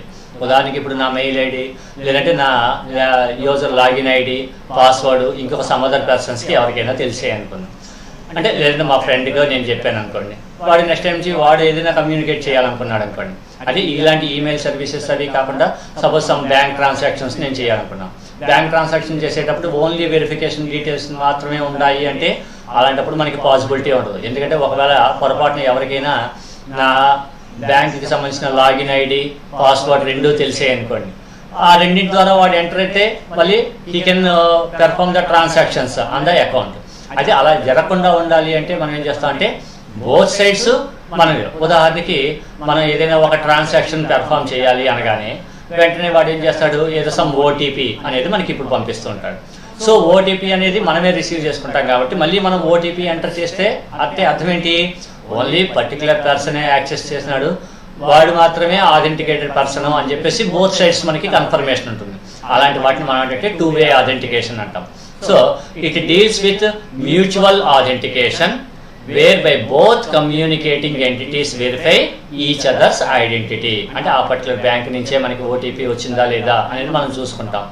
ఆ పర్టికులర్ ఓటీపీని మనం ఎంటర్ చేయగానే అది ఏం చేస్తుంది, ఓహో ఓన్లీ ఆ పర్టికులర్ యూజర్కే మన ఓటీపీ వెళ్ళింది అంటే బోత్ సైడ్స్ మనకి కన్ఫర్మేషన్ ఉంటుంది. అంటే ఓన్లీ ఒక్క సైడ్ మాత్రమే ఈ ఐడెంటిటీని వెరిఫై చేయడం అనేది కాకుండా బోత్ సైడ్స్ అంటే అటు క్లయింట్ సైడ్ ఇటు సర్వర్ సైడ్ రెండు వైపులా కూడా మనకి కమ్యూనికేటింగ్ ఐడెంటిటీస్ని ఒకదానితో ఒకటి వెరిఫై చేసుకుంటూ ఉంటే కనుక అటువంటి దాన్ని మనం ఏమని పిలుస్తాం అంటే టూ వే ఆథెంటికేషన్. మీకు సింపుల్గా ఈజీగా అర్థమయ్యేటట్టు చెప్పాలి అంటే వన్ వే ఆథెంటికేషన్ అంటే సింపుల్గా ఈమెయిల్స్ని ఇన్బాక్స్లో మనకు వచ్చిన మెయిల్స్ని చెక్ చేసుకోవడానికి మనం ఈమెయిల్ సర్వీస్కి మనం కనెక్ట్ అవ్వడం అన్నమాట. అంటే మన వైపు నుంచి ఓన్లీ యూజర్ యొక్క మెయిల్ ఐడి అలాగే పాస్వర్డ్ ఎంటర్ చేస్తాం. ఆ రెండు పాస్వర్డ్స్ అది చెక్ చేసుకుంటుంది. ఆ రెండు ఒకే కరెక్ట్గా ఉంటే వెంటనే ఏం చేస్తుంది, ఇట్ ఓపెన్స్ ద ఇన్బాక్స్. అలా కాకుండా బ్యాంకింగ్ ట్రాన్సాక్షన్స్ అవి చేసామనుకోండి, ఈవెన్ ప్రాపర్ యూజరే యాక్సెస్ అయినప్పటికీ కూడా మళ్ళీ ఆ ట్రాన్సాక్షన్ వాడు పెర్ఫామ్ చేస్తున్న ట్రాన్సాక్షన్స్ని కన్ఫర్మేషన్ చేసుకోవడం కోసం మళ్ళీ సర్వర్ మళ్ళీ ఏమవుతుంది, క్లయింట్కి ఒక రిక్వెస్ట్ పంపిస్తుంది. క్లయింట్ సేమ్ డేటాను పంపించినప్పుడు మళ్ళీ వీడు పంపించిన వెరిఫికేషన్ డీటెయిల్స్ని అలాగే క్లయింట్ కూడా ఏం చేస్తాడు, మనకి ఏదైనా ఒక ఓటీపీ రాగానే అది ప్రాపర్గా మన బ్యాంక్ దగ్గర నుంచి వచ్చిందా లేదా అనేది మనం చెక్ చేసుకుని అప్పుడు మనం ఏం చేస్తాం, ఓటీపీని ఎంటర్ చేస్తాం. ఈ ఓటీపీ మళ్ళీ ఏమవుతుంది, మళ్ళీ సర్వర్ దగ్గర మళ్ళీ చెక్ చేసుకుంటుంది. అంటే బోత్ సైడ్స్ మనకి ఐడెంటిటీని వెరిఫై చేయడం అనేది జరుగుతుంది. ఇలా బోత్ సైడ్స్ ఆథెంటికేషన్ని వెరిఫై చేయడాన్ని మనం ఏమని పిలుస్తాం అంటే టూ వే ఆథెంటికేషన్ అంటాం. So it deals with mutual authentication where by both communicating entities verify each others identity. రెండు కూడా వాటి యొక్క ఐడెంటిటీని వెరిఫై చేసుకుంటూ ఉంటాయి. దీన్ని మనం అంటే టూ వే ఆథెంటికేషన్ అంటాం. అలాగే ఈ ఆథెంటికేషన్ని ఫాలో అవడానికి some other approaches to authentication. First one వచ్చేటప్పటికి ప్రూఫ్ బై నాలెడ్జ్. అంటే ఇప్పుడు చెప్పాం కదండి, సింపుల్గా ఓన్లీ యూజర్ యొక్క ఐడెంటిఫికేషన్ డీటెయిల్స్ని మనం ప్రొవైడ్ చేస్తాం, అంటే వన్ వే అథెంటికేషన్ లాగా. దాన్ని మనం ఏంటంటే ప్రూఫ్ బై నాలెడ్జ్ అంటాం. In this approach authentication involves in verifying something that can only be known by an authorized principal. అంటే నా మెయిల్ ఐడి పాస్వర్డ్ నాకు మాత్రమే తెలుస్తాయి కాబట్టి అలాంటప్పుడు నేను దాని ద్వారా మనం లాగిన్ అవుతుంటాం. అంటే దాన్ని ఏమంటే సింపుల్గా ప్రూఫ్ బై నాలెడ్జ్ అంటాం. Verifying something that can only be known by an authorised principal or authentication of a user based on the passwords applied. అంటే ఆ యూజర్ నేము అలాగే వాడు పాస్ చేసిన పాస్వర్డ్ ఈ రెండింటిని బేస్ చేసుకుని మనం ఏం చేస్తాం అంటే సింపుల్గా ఆ పర్టికులర్ యూజర్ ఆథెంటికేటెడ్ యూజర్ అవునా కాదా, అంటే ఆ పర్టికులర్ యూజర్ యొక్క ఆథెంటికేషన్ని మనం చెక్ చేస్తాం. ఆ ఆథెంటికేషన్ చెక్ చేయడంలో ఉన్న ఫస్ట్ అప్రోచ్ వచ్చేటప్పటికి ప్రూఫ్ బై నాలెడ్జ్ అని, ఇది ఒక పద్ధతి. ఇక రెండవది proof by possession. And in this approach A user proves identify by providing some item that can only be possessed by an authorized principal. అంటే ఆ పర్టికులర్ యూజర్ అనమాట. అంటే ఇక్కడ యూజర్ నేము పాస్వర్డ్ కాకుండా ఏదో సమ్ కొంచెం ఈ మల్టీనేషనల్ కంపెనీస్లోను వాటిలోనూ మనం జాబ్స్ చేసేటప్పుడు వాటిలో ఈచ్ అండ్ ఎవ్రీ యూజర్కి ఏం చేస్తారంటే ఒక ఐడెంటిఫికేషన్ కార్డ్ ఇస్తారు. ఆ కార్డుని స్కాన్ చేయడం ద్వారా మనకి ఏమవుతుందంటే it identifies whether the user is authenticated user are not. అంటే మనం ఓన్లీ పాస్వర్డ్ని ప్రొవైడ్ చేయడం మాత్రమే కాకుండా ఇంకొక సమ్ అదర్ ఫిజికల్ కాంపోనెంట్ ఏదైనా ఉపయోగించి మనం ఆథెంటికేషన్ని మనం చెక్ చేసుకుంటే దాన్ని మనం ఏంటంటే ప్రూఫ్ ఆఫ్ పొసెషన్ అంటాం. ఇందాక చెప్పుకునేది ప్రూఫ్ బై నాలెడ్జ్. అందులో మనం ఏం చేస్తాం, సింపుల్గా మన ఐడి ఆర్ లేదంటే దానికి ఒక మనకి ఏదో సమ్ పాస్వర్డ్ అనేది ఉంటుంది. ఆ పాస్వర్డ్ని ప్లేస్ చేయడం ద్వారా మనకి ఆ పర్టికులర్ యూజర్ ఆథెంటికేటెడ్ యూజర్ అవునా కాదా, అంటే కరెక్ట్ పాస్వర్డ్ ఎంటర్ చేస్తే ఆథెంటికేటెడ్ యూజర్ అంటాం, రాంగ్ పాస్వర్డ్ అయితే కనుక అన్ఆథరైజ్డ్ యూజర్ కింద యాక్సెస్ చేసుకుంటాం. అదే ఓన్లీ పాస్వర్డ్ని బేస్ చేసుకోవడం మాత్రమే కాకుండా ఇంకొక సమదర్ ఏదైనా సమ్ ఫిజికల్ కాంపోనెంట్ని ఏదైనా ఉపయోగించి మనం యూజర్ యొక్క ఆథెంటికేషన్ని చెక్ చేస్తే కనుక దాన్ని మనం ఏంటంటే ప్రూఫ్ ఆఫ్ పొసెషన్ అంటాం. In this approach A user proves identify by producing some item that can only be possessed by the authorized principal. The system is designed to verify the produced item. అంటే ఉదాహరణకి నాకు ఏదో some ఒక identity card అనేది ఉందనుకోండి. ఈ identity కార్డ్ని నేను ఏం చేస్తాను అంటే అక్కడ ఉన్న మెషిన్ దగ్గర ప్లేస్ చేస్తాను. అదేం చేస్తుంది, ఆ పర్టికులర్ ఐడి కార్డులో ఉన్న ఇన్ఫర్మేషన్ని ఏదైనా క్యూఆర్ కోడ్ని కానీ లేదంటే బార్ కోడ్ని కానీ అది రీడ్ చేస్తుంది. రీడ్ చేసి ఆ రీడ్ చేసిన డీటెయిల్స్ని ఏం చేస్తుంది, అది మిషన్లో ఉన్న సమ్ డీటెయిల్స్ తోటి డేటాబేస్లో ఉన్న డేటా తోటి చెక్ చేసుకుంటుంది. సో ఆ పర్టికులర్ యూజర్ ద్వారా మనకి ఏమవుతుంది, ఆ పర్టికులర్ యూజర్ ఆథెంటికేటెడ్ యూజర్ అనేది ఐడెంటిఫై అవుతుంది అనమాట. And the system is design to verify the produced item to confirm the claimed identity. అంటే ఆ పర్టికులర్ పర్సన్ని ఐడెంటిఫై చేయడానికి అది ఉపయోగపడుతుంది. అంటే ఆథెంటికేషన్లో ఏదో ప్రూఫ్ బై నాలెడ్జ్ మనం ఆథెంటికేషన్ని మనం పెర్ఫామ్ చేయొచ్చు, లేదంటే ప్రూఫ్ ఆఫ్ పొసెషన్ ద్వారా చేయొచ్చు. ఇక నెక్స్ట్ వన్ వచ్చేటప్పటికి ప్రూఫ్ ఆఫ్ ప్రాపర్టీ. అయితే ఇప్పుడు మనం ఇందాక ఫస్ట్ మనం చెప్పుకున్న దాంట్లో ప్రూఫ్ బై నాలెడ్జ్ అంటే ఏంటి, సింపుల్గా పాస్వర్డ్స్ అప్లై చేస్తాం. సపోజ్ పాస్వర్డ్ ఎవరికైనా తెలిసిపోయిందండి, సో వాడు కూడా ఆథరైజ్డ్ పర్సన్సే అవుతారు. సో ఆ సెక్యూరిటీ మనకి చాలలేదు కాబట్టి మనం ఏం చేస్తాం, ఇంకొక సమాధానం ఏదో some ID card login card లాంటిది ఏదో ఒకటి తయారు చేసుకుంటాం. సపోజ్ మన ఐడి కార్డ్ని ఎవరైనా ఇంకొక సమాధాన పర్సన్ యాక్సెస్ చేసి ఆ పర్సన్ కూడా దాని ద్వారా మళ్ళీ ఆథెంటికేట్ అయిపోయే అవకాశాలు కూడా ఉంటాయి. అంటే రెండింటిలోనూ కూడా అడ్వాంటేజెస్ ఉన్నాయి, అలాగే డిసడ్వాంటేజెస్ ఉన్నాయి. అయితే అటువంటి డిసడ్వాంటేజ్ని ఓవర్కమ్ చేయడం కోసం ఇంకొక టెక్నిక్ ఏంటంటే ప్రూఫ్ ఆఫ్ ప్రాపర్టీ. అంటే ఇదంతా ఏంటంటే సమ్ ఈచ్ అండ్ ఎవ్రీ పర్సన్ని ఆథెంటికేటెడ్గా ఐడెంటిఫై చేయడం కోసం మనం సింపుల్గా ఏం చేస్తాము అంటే ఏదర్ థంబ్ ఇంప్రెషన్ని తీసుకోవడం కానీ లేదంటే ఫేస్ రికగ్నిషన్ ద్వారా కానీ మనం ఏం చేస్తాం అంటే ఆథెంటికేషన్ని ప్రొవైడ్ చేసుకుంటూ ఉంటాం, which is the most secured పద్ధతి అనమాట అండి. And proof by property. In this approach the system is designed to verify the identity of a user by measuring some physical characteristics of the user, అంటే ఆ particular user యొక్క ఏదో thumb ఇంప్రెషన్ని తీసుకోవడం కానీ, లేదంటే వాటికి సంబంధించిన ఫేషియల్ రికగ్నిషన్స్ని ఐడెంటిఫై చేయడం ద్వారా కానీ మనం ఒక పర్టికులర్ యూజర్ని ఆథెంటికేషన్ చేయొచ్చు అనమాట అండి. అంటే ఫస్ట్ మెథడ్లో వచ్చేటప్పటికి ఓన్లీ సింపుల్ పాస్వర్డ్ని ప్రొవైడ్ చేస్తాం. ప్రూఫ్ ఆఫ్ పొజిషన్లో ఏదైనా సమ్ ఐటమ్ని మనం ప్రూఫ్గా ప్రొవైడ్ చేస్తాం, అంటే ఆథెంటికేషన్ డీటెయిల్స్ని స్పెసిఫై చేయడానికి. ఇక థర్డ్ వన్ వచ్చేటప్పటికి some physical characteristics of the user that is hard to forge. అంటే సాధారణంగా ఈ థంబ్ ఇంప్రెషన్ ఇలాంటివి తీసుకుంటే ఒక థంబ్ ఇంప్రెషన్ ఇంకొక సమ్ అదర్ పర్సన్స్ ఫోర్జ్ చేయడం అనేది మనకి పాసిబుల్ కాదు. అంటే ఈ పద్ధతి ద్వారా కూడా అంటే సమ్ యూజర్ యొక్క ఫిజికల్ క్యారెక్టరిస్టిక్స్ని, అంటే వాడి యొక్క ఏదో థంబ్ ఇంప్రెషన్ని కానీ లేదంటే ఫేషియల్ రికగ్నిషన్ ద్వారా కానీ మనం ఒక పర్టికులర్ యూజర్ యొక్క ఆథెంటికేషన్ని మనం చెక్ చేసుకుంటూ ఉంటాం. That is the proof by property. Next, user login authentication. In the authentication scheme based on passwords, the system maintains a table of authorized users' login names and their corresponding passwords. When a user wants to log in, the system asks the user to type login name and password. సాధారణంగా ఇది simple technique అనమాట. ఆ user authentication లాగిన్లో వాడు ఏం చేస్తారంటే enter మన యూజర్కి సంబంధించిన database, వాళ్ళ ఐడీస్, యూజర్ నేమ్స్, పాస్వర్డ్స్ ఇవన్నీ ఒక టేబుల్లో స్టోర్ చేసుకుంటాడు. మనం ఒకసారి యూజర్ నేమ్ పాస్వర్డ్ ఎంటర్ చేయగానే మనం పంపించిన ఎంటర్ డేటా మొత్తాన్ని అక్కడ సిస్టంలో ఎగ్జిస్ట్ అయిన డేటాబేస్లో ఉన్న టేబుల్లో వాడు చెక్ చేసుకుంటాడు. చెక్ చేసుకుని వాడు అక్కడ యూజర్ నేము పాస్వర్డ్ రెండు మ్యాచ్ అయితే కనుక then it identifies that the user is authenticated user అని చెప్పి మనకి ఇన్ఫర్మేషన్ని యాక్సెస్ చేసుకుంటూ ఉంటాం. సో ఇవి మనకి ఆథెంటికేషన్ అనే కాన్సెప్ట్ అనమాట. సో ఇవరకు మనం రెండు టాపిక్స్ చెప్పుకున్నాం. ఒకటి క్రిప్టోగ్రఫీ, తర్వాత రెండవది వచ్చేటప్పటికి ఆథెంటికేషన్. క్రిప్టోగ్రఫీ అంటే మనం సెండ్ చేసే information some other unauthorised persons ఎవరు యాక్సెస్ చేయకుండా ఉండేటట్టుగా ప్రైవేట్ ఇన్ఫర్మేషన్ని మోర్ సెక్యూర్డ్ పద్ధతిలో ఇంకొక సమ్ అదర్ ఫార్మేట్లోకి కన్వర్ట్ చేసుకుని సమ్ అదర్ పర్సన్స్కి మనం ట్రాన్స్ఫర్ చేస్తూ ఉంటాం. దాన్ని క్రిప్టోగ్రఫిక్ టెక్నిక్స్ అంటాం. ఇక రెండవది ఒక పర్టికులర్ సిస్టమ్ నుంచి రీసోర్సెస్ని కానీ ఇన్ఫర్మేషన్ని కానీ యాక్సెస్ చేసేటప్పుడు ఆ యాక్సెస్ చేసే యూజర్స్ ప్రాపర్ యూజర్స్ అవునా కాదా అని చెక్ చేయడానికి మనం ఆథెంటికేషన్ అనేది ఉపయోగిస్తాం. సో ఈ ఆథెంటికేషన్లో సింపుల్ యూజర్ లాగిన్స్ని మనం ఆథెంటికేట్ చేసుకుంటూ ఉంటాం. అయితే ఇందులోనే మళ్ళీ 1 వే ఆథెంటికేషన్, 2 వే ఆథెంటికేషన్ అని చెప్పి 2 రకాలు ఉంటాయి.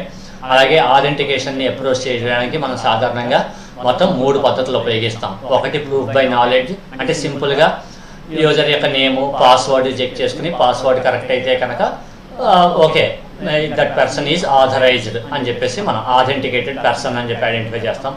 లేదు ఏవైనా సమ్ అదర్ ఓన్లీ పాస్వర్డ్ మాత్రమే కాకుండా ఏవైనా సమ్ ఫిజికల్ కాంపోనెంట్స్ని, అంటే ఫిజికల్ కాంపోనెంట్స్ అంటే ఐడి కార్డ్స్ కానీ ఇటువంటివి ఉపయోగించి మనం ఆథెంటికేషన్ని చెక్ చేసుకుంటూ ఉండొచ్చు. లేదంటే ఈ పర్టికులర్ యూజర్ యొక్క ఫిజికల్ క్యారెక్టరిస్టిక్స్, అంటే వాడి యొక్క థంబ్ ఇంప్రెషన్ కానీ ఫేషియల్ రికగ్నిషన్ ద్వారా కానీ మనం ఆథెంటికేషన్ అనేది మనం వెరిఫై చేసుకుంటూ ఉంటాం. ఇక last and final concept is the access control and digital signature. ఈ డిజిటల్ సిగ్నేచర్ అనే పదం మనకి ఇందాక క్రిప్టోగ్రఫీలో కూడా మనకి ఇక్కడ ఈ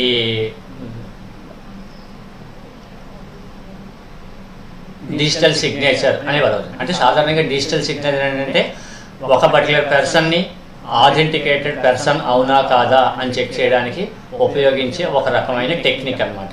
అంటే digital signature is also a encrypted text which contains the details of the user such as the user name, password, అలాగే వాటితో పాటు ఆ పర్టికులర్ పర్సన్ యొక్క ఆథెంటికేషన్ డీటెయిల్స్ని ప్రొవైడ్ చేయడానికి సమ్ అదర్ డీటెయిల్స్ని కూడా కలిపి మొత్తం అంతటిని మనం ఏం చేస్తామంటే ఒక సింగిల్ ఫైల్ రూపంలోకి కన్వర్ట్ చేసుకుంటే దాన్ని మనం ఏంటంటే డిజిటల్ సిగ్నేచర్స్ అంటాం. అంటే సాధారణంగా ఇన్ఫర్మేషన్ని ఒక సిస్టమ్ నుంచి ఇంకొక సమ్ అదర్ సిస్టమ్కి మనం ట్రాన్స్ఫర్ చేసేటప్పుడు, లేదంటే ఒక పర్టికులర్ సిస్టమ్ దగ్గర నుంచి ఇంకొక సమ్ అదర్ సిస్టమ్ దగ్గర ఉన్న రీసోర్సెస్ని మనం యాక్సెస్ చేయాలి అనుకున్నప్పుడు ఆ యాక్సెస్ చేసే పర్సన్ ఆథెంటికేటెడ్ పర్సన్ అవునా కాదా, లేదంటే ఒక పర్టికులర్ యూజర్ నుంచి వచ్చిన రిక్వెస్ట్ సేమ్ అదే యూజర్ పంపించేడా లేదా అనే వెరిఫికేషన్స్ జరగాలి అంటే ఓన్లీ ఇండివిజువల్గా ఈ user names passwords and some other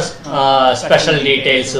ఉదాహరణకి ఒక ఆర్గనైజేషన్ ఉంది, ఆ ఆర్గనైజేషన్లో మనకి ఏదైనా సమ్ ఆన్లైన్లో ఏదైనా సమ్ అదర్ ఆర్గనైజేషన్ కానీ లేదంటే ఒక బ్యాంక్కి కానీ మనం ఏదైనా ఒక రిక్వెస్ట్ని పంపించామనుకోండి, రిక్వెస్ట్ అనేది ఓన్లీ ఆ పర్టికులర్ కరెక్ట్ యూజర్ దగ్గర నుంచి వచ్చిందా లేదా అని చెక్ చేయాలంటే ఓన్లీ వాడి యొక్క యూజర్ నేము పాస్వర్డ్ మాత్రమే కాకుండా ఇంకొక సమ్ అదర్ డీటెయిల్స్, అంటే ఏదో ఆ పర్టికులర్ పర్సన్ యొక్క డేట్ ఆఫ్ బర్త్ ఉండొచ్చు, అలాగే లేదంటే ఒక ఆ ఆర్గనైజేషన్కి సంబంధించిన లోగో కానీ ఎంబ్లమ్స్ కానీ ఇటువంటివన్నీ కూడా, అంటే అలాగే ఆ పర్టికులర్ పర్సన్ యొక్క ఫోన్ నెంబరు, ఇటువంటి సమ్ అదర్ డీటెయిల్స్. అంటే ఓన్లీ యూజర్ ఆథెంటికేషన్కి సంబంధించిన ఓన్లీ ఒక ఐడి పాస్వర్డ్ మాత్రమే కాకుండా సమ్ అదర్ ఆ కాంపోనెంట్స్ అన్నీ కలిపి మనం ఏం చేస్తాం అంటే ఆ పర్టికులర్ యూజర్ ఆథెంటికేటెడ్ యూజర్ అవునా కాదా అనేది చెక్ చేసుకుంటాం. అలా అవునా కాదా అని చెక్ చేసేటప్పుడు మనకి యాక్చువల్గా ప్రొవైడ్ చేసే సింపుల్ యూజర్ నేమ్ పాస్వర్డ్ కాకుండా ఇంకొక సమ్ అదర్ డీటెయిల్స్ ఏవైతే ఉంటాయో ఆ సమ్ అదర్ డీటెయిల్స్ అన్నింటినీ కలిపి మనం ఏం చేస్తుంటే ఒక సింగిల్ ఫైల్ రూపంలో మనం క్రియేట్ చేసుకుంటాం. ఆ సింగిల్ ఫైల్ని ఇక్కడ మనం ఏమని పిలుస్తాం అంటే డిజిటల్ సిగ్నేచర్. అంటే సాధారణంగా ఒక ఈ ప్రూఫ్ ఆఫ్ ఐడియా మనకి ఆథరైజ్డ్ పర్సన్ నుంచి వచ్చిందా లేదని తెలుసుకోవడానికి మనం సిగ్నేచర్ని ఐడెంటిఫై చేసుకుంటూ ఉంటాం.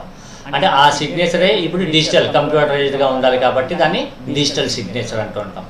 So once a user process has been authenticated, the next step in security is to devise ways to prohibit the user or the process from accessing those resources that is not authorized to access. అంటే ఒక different persons మనకి register అయినప్పుడు వాళ్ళకి ఈ particular రీసోర్సెస్ని మాత్రమే access చేసుకోవాలి అని చెప్పి ఉంటుంది. సో అవి కాకుండా ఇంకా సమ్ అదర్ డీటెయిల్స్ ఏవైనా యాక్సెస్ చేయడానికి ట్రై చేస్తే కనుక ఆ పర్టికులర్ యూజర్కి ఆ పర్టికులర్ రీసోర్స్ని యాక్సెస్ చేయడానికి మనకి పర్మిషన్ ఉందా లేదా అంటే ఫస్ట్ ముందు ఆ యూజర్ అనేవాడు అసలు ఆథెంటికేటెడ్ యూజర్ అవునా కాదా చెక్ చేసుకోవాలి. ఒకవేళ ఆథెంటికేటెడ్ యూజర్ అయినప్పటికీ కూడా కొంతమంది యూజర్స్కి కొన్ని రకాల రీసోర్సెస్ మాత్రమే యాక్సెస్ చేసుకునే పర్మిషన్స్ ఉంటాయి. అలాంటప్పుడు ఓన్లీ ఆ పర్మిషన్ ఉన్న రీసోర్సెస్ని మాత్రమే వాడు యాక్సెస్ చేయడానికి ట్రై చేస్తున్నాడా లేదంటే సమ్ అదర్ వేవైనా యాక్సెస్ చేయడానికి ట్రై చేస్తున్నాడా. అంటే సమ్ అదర్ యాక్సెస్ చేయడానికి ట్రై చేసినప్పుడు ఆ పర్టికులర్ రీసోర్స్ ఈవెన్ వాడు ఆథెంటికేటెడ్ యూజర్ అయినప్పటికీ కూడా ఆ పర్టికులర్ రీసోర్సెస్ని వాళ్ళకి ప్రొవైడ్ చేయకూడదు అనమాట. And that is not authorised to access. This issue is called authorisation or not authentication, authorisation and is dealt with by using the access control mechanism. అంటే ఇక్కడ యాక్సెస్ కంట్రోల్ అంటే ఏ పర్టికులర్ మనకి యాక్చువల్గా ఏ users authenticated users ఉన్నారు, ఆ authenticated యూజర్స్కి ఏ యూజర్కి ఏ రీసోర్సెస్ని access చేసే permission ఉంది అనేది మనం సెట్ చేస్తాం. ఆ పర్టికులర్ ఆథెంటికేటెడ్ పర్సన్ ఓన్లీ ఆ పర్టికులర్ రీసోర్సెస్ని మాత్రమే యాక్సెస్ చేయాలి, అదర్ రీసోర్సెస్ ఏవి యాక్సెస్ చేయకూడదు. అంటే ఆథెంటికేటెడ్ పర్సన్ అయినప్పటికీ కూడా వాడికి ఆ పర్టికులర్ ఆపరేషన్స్ని యాక్సెస్ చేయడానికి ఆథరైజేషన్ ఉందా లేదా అనేది చెక్ చేస్తాం. అది దేని ద్వారా చెక్ చేస్తాము అంటే by applying the access control. So this issue is called authorisation and is deal with by using the access control mechanism. అది యాక్సెస్ కంట్రోల్ మెకానిజంలో మనకి మెయిన్గా 3 రకాల కాంపోనెంట్స్ ఉంటాయి. ఒకటి ఆబ్జెక్టు, రెండోది సబ్జెక్టు, మూడోది ప్రొటెక్షన్ రూల్స్ అని చెప్పేసి మొత్తం 3 ఉంటాయి. ఆబ్జెక్ట్ అంటే ఏ పర్టికులర్ రీసోర్స్ని అయితే ఒక పర్టికులర్ ఆథరైజ్డ్ పర్సన్ యాక్సెస్ చేయాలి అని చెప్పే వాటిని మనం అంటే ఆబ్జెక్ట్స్ అంటాం. So an object is an entity to which access must be controlled. అంటే దేని యొక్క యాక్సెస్ని కంట్రోల్ చేయాలి, అంటే ఏ యూజర్కి ఏ కంట్రోల్ యాక్సెస్ అవ్వాలి, ఏ కంట్రోల్ యాక్సెస్ అవ్వకూడదు అనేది చెప్పడం అన్నమాట. So an object is an entity to which access must be controlled. And an object may be an abstract entity అవ్వచ్చు, such as a process కానీ, ఫైల్ కానీ, database, semaphore, array tree data structure, ఇవన్నీ అంటే files రూపంలో ఉండే data. Or the physical entities such as the CPU, memory segment, అలాగే printer, card reader, tape drive and a site of network. అంటే ఒక particular నెట్వర్క్లో ఉండే ఏదైనా ఒక పర్టికులర్ సైట్ ఆ పర్టికులర్ యూజర్ యాక్సెస్ చేయొచ్చా చేయకూడదా, అంటే ఏ కాంపోనెంట్ యూజర్కి యాక్సెస్ అవ్వాలి అని చెప్పేదాన్ని మనం అనిపిస్తుంటే ఆబ్జెక్ట్ అంటాం. So an object is an entity to which access must be control. అంటే దేని యొక్క యాక్సెస్ని అయితే మనం కంట్రోల్ చేయాలి అనుకుంటామో అది. అంటే అది ఆ కంటెంట్, ఆ కాంపోనెంట్ అనేది either it may be A file అవ్వచ్చు, లేదంటే డేటాబేస్ అవ్వచ్చు, లేదంటే డేటాబేస్లో ఒక స్పెసిఫిక్ టేబుల్ అవ్వచ్చు, లేదంటే సెమాఫర్ అంటే కామన్ మెమరీలో ఉన్న వేరియబుల్స్ అవ్వచ్చు, లేదంటే ట్రీ డేటా స్ట్రక్చర్ అవ్వచ్చు, or the physical entities such as the CPU, అలాగే memory segment, printers, card readers, tape drive, or ఒకవేళ ఇంటర్నెట్లో అన్ని యాక్సెస్ చేసేటట్టయితే ఏ పర్టికులర్ సైట్స్ వాళ్ళకి యాక్సెస్ అవ్వాలి, ఏ సైట్స్ యాక్సెస్ అవ్వకూడదు. అంటే వాడికి యాక్సెస్ అవ్వకూడని సైట్స్ ఏవి కూడా ఆ పర్టికులర్ యూజర్ ఓపెన్ చేయడానికి ట్రై చేయకూడదు అనమాట. సో దీన్ని ఆబ్జెక్ట్స్ అంటాం. ఇక రెండవది వచ్చేటప్పటికి subject. A subject is an active entity whose access to objects must be controlled, and that is entities wishing to access and perform operations on objects. అంటే ఎవరైతే యాక్సెస్ చేయాలనుకుంటున్నారో వాళ్ళని సబ్జెక్ట్ అంటాం అనమాట. And to which access authorisations are granted. అంటే ఎవరికైతే మనం ఈ ఆథరైజేషన్ గ్రాంట్స్ని మనం పర్మిట్ చేస్తామో వాళ్ళని మనం అంటే సబ్జెక్ట్ అంటాం. అంటే ఏదైతే రీసోర్స్ ఉంటుందో రీసోర్స్ అనేది ఆబ్జెక్ట్ అవుతుంది. ఆ రీసోర్స్ని ఏ పర్సన్ అయితే యాక్సెస్ చేస్తారో ఆ పర్సన్ మనకి ఏమవుతుంది, సబ్జెక్ట్ అవుతుంది. ఇక నెక్స్ట్ థర్డ్ వన్ వచ్చేటప్పటికి ప్రొటెక్షన్ రూల్స్.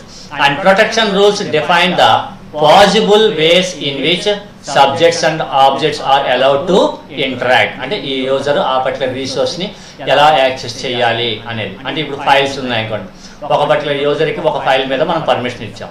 అయితే ఆ పర్మిషన్ ఏంటి, ఓన్లీ రీడ్ పర్మిషన్ మాత్రమే ఇచ్చాం అనుకోండి. వాడు ఓన్లీ రీడ్ ఆపరేషన్స్ మాత్రమే ఆ ఫైల్ మీద పర్మిట్ చేయగలగాలి. అంతేగాని he cannot write the data unto the file. అంటే ఫైల్ యొక్క డేటాని రైట్ చేసే పర్మిషన్ మనం ఇవ్వలేదు అనుకోండి. ఆ రైట్ ఆపరేషన్ని పెర్ఫామ్ అవ్వకూడదు, ఓన్లీ రీడ్ ఆపరేషన్ మాత్రమే మనకి పెర్ఫామ్ అవుతూ ఉండాలి. That is protection rule governs the subjects access to objects. Therefore associated with each పేర్. ఇక్కడ ఈచ్ పేర్ అంటే మనకి బోత్ సబ్జెక్ట్ అండ్ ఆబ్జెక్ట్స్ అనమాట. With each pair is an access right that defines the subset of the set of access rights. అని ఇప్పుడు చెప్పాం కదా, ఉదాహరణకి ఒక ఫైల్లో సాధారణంగా ఫైల్లో మనకి రీడ్ పర్మిషన్స్ ఉంటాయి, రైట్ పర్మిషన్స్ రెండు ఉంటాయి. అదే ఒక పర్టికులర్ పర్సన్కి రీడ్ అండ్ రైట్ పర్మిషన్స్ రెండు ఇవ్వచ్చు, లేదంటే ఒక పర్సన్కి ఓన్లీ రీడ్ పర్మిషన్ ఇవ్వచ్చు, ఇంకో సమ్ అదర్ పర్సన్కి ఓన్లీ రైట్ పర్మిషన్ ఇవ్వచ్చు. ఎవరికి మనం ఏ టైప్ ఆఫ్ పర్మిషన్స్ అయితే ఇచ్చామో ఆ పర్మిషన్స్ని మాత్రమే వాళ్ళు యాక్సెస్ చేయగలగాలి. అంటే we need to check for the authorisation. అంటే వాడు ఆథరైజ్డ్ మనకి ఆథెంటికేటెడ్ పర్సన్ అయినప్పటికీ కూడా ఆ పర్టికులర్ రీసోర్స్ని యాక్సెస్ చేసుకోవడానికి వాడికి పర్మిషన్ ఉందా లేదా అనేది ఆథరైజేషన్ని కూడా మనం చెక్ చేసుకుంటూ ఉండాలి. ఆ ఆథరైజేషన్ని బట్టే ఒక పర్టికులర్ ఆబ్జెక్ట్ ఒక పర్టికులర్ సబ్జెక్ట్కి యాక్సెస్ అవ్వాలా వద్దా అని చెప్పడాన్ని మనం యాక్సెస్ కంట్రోలింగ్ అంటూ ఉంటాం. And set of access rights of A system defines which subjects can perform what operations on which objects. A object మీద మనకి వాడు ఏ టైప్ ఆఫ్ ఆపరేషన్స్ ని పెర్ఫామ్ చేయాలి అని చెప్పడాన్ని మనకి ఏమని పిలుస్తాం అంటే యాక్సెస్ కంట్రోల్ అని పిలుస్తూ ఉంటాం. ఇక next protection domains. A domain is an abstract definition of a set of access rights and it is defined as a set of pairs and each pair specifies an object and one or more operations that can be performed on the object. అంటే ఒక particular subject ఒక different number of objects మీద ఏ ఆపరేషన్స్ని perform చేయొచ్చు అనే వాటన్నింటినీ store చేసుకునే దాన్ని మనం అంటే ప్రొటెక్షన్ డొమైన్స్ అంటాం. అదే ఈ ప్రొటెక్షన్ డొమైన్స్ అన్నింటినీ మనం ఏం చేస్తాం అంటే అవన్నీ కూడా ఒక సింపుల్ టేబుల్ రూపంలో మనం క్రియేట్ చేసుకుంటాం. టేబుల్ రూపంలో అంటే 2 డైమెన్షనల్ రోస్ అండ్ కాలమ్స్. వాటిని ఇక్కడ వాళ్ళు ఏమని పిలుస్తారు అంటే యాక్సెస్ మ్యాట్రిక్స్ అని పిలుస్తాం అనమాట. So access matrix in the domain based protection approach the system must keep track of which rights on which objects belong to A particular domain. And in the access matrix model this information is represented as a matrix. అంటే ఇక్కడ matrix అంటే 2x2 ఉన్నట్టు అంటే rows and columns రూపంలో మనకి maintain చేస్తాం. Called and access matrix అంటే ఏ objects మీద ఏ సబ్జెక్ట్స్ ఏ టైప్ ఆఫ్ ఆపరేషన్స్ని మనం పెర్ఫామ్ చేయొచ్చు అనే దాన్ని మొత్తం డీటెయిల్స్ అన్నింటినీ వాడు ఏం చేస్తారంటే ఒక టేబుల్ రూపంలో అంటే ఒక మ్యాట్రిక్స్ రూపంలో స్టోర్ చేసుకుంటారు. వాటిని మనం ఏమని పిలుస్తాం అంటే యాక్సెస్ మ్యాట్రిక్స్ అంటుంటాం. అండ్ అదే ఇలాంటి యాక్సెస్ మ్యాట్రిక్స్ని ఇంప్లిమెంటేషన్ చేయడం అనేది ఒకసారి చూడండి. Access control list, and in this method the access matrix is decomposed by columns and each column of the matrix implemented as an access list for the object corresponding to that column, and the empty entries of the matrix are not stored in the access list. అంటే access list లో మనకి empty values అనేవి ఏమీ కూడా ఉండవు. అంటే ఏదైనా ఒక పర్టికులర్ ఆబ్జెక్ట్ ఎగ్జిస్ట్ అయ్యి ఉంది అంటే కంపల్సరీ ఆ ఆబ్జెక్ట్ మీద ఏ టైప్ ఆఫ్ ఆపరేషన్స్ని పెర్ఫామ్ చేయాలి అనేది ఖచ్చితంగా చెప్పాలి. ఒక పర్టికులర్ ఆబ్జెక్ట్ మీద ఏ టైప్ ఆఫ్ ఆపరేషన్స్ లేవు అంటే అది కుదరదు. అలాంటప్పుడు అలాంటి వాటిని మనం ఆబ్జెక్ట్ మ్యాట్రిక్స్లో స్టోర్ చేయం. మొత్తం ఓన్లీ ఆబ్జెక్ట్స్, వాటి మీద మనం పెర్ఫామ్ చేసే ఆపరేషన్స్, వీటన్నింటినీ మనం లిస్ట్ రూపంలో స్టోర్ చేసుకుంటాం. And access validation, and whenever a subject in domain D executes an operation or అంటే డొమైన్ D అనే దాని మీద ఏదైనా R అనే operation on an object O, అంటే ఏదైనా ఒక పర్టికులర్ సబ్జెక్ట్, అంటే సబ్జెక్ట్ అంటే ఏదైనా ఒక పర్టికులర్ పర్సన్ ఒక పర్టికులర్ సిస్టంలో ఉన్న ఒక పర్టికులర్ ఆపరేషన్, ఒక పర్టికులర్ రీసోర్స్ మీద ఒక పర్టికులర్ ఆపరేషన్ని పెర్ఫామ్ చేశాడు అనుకోండి.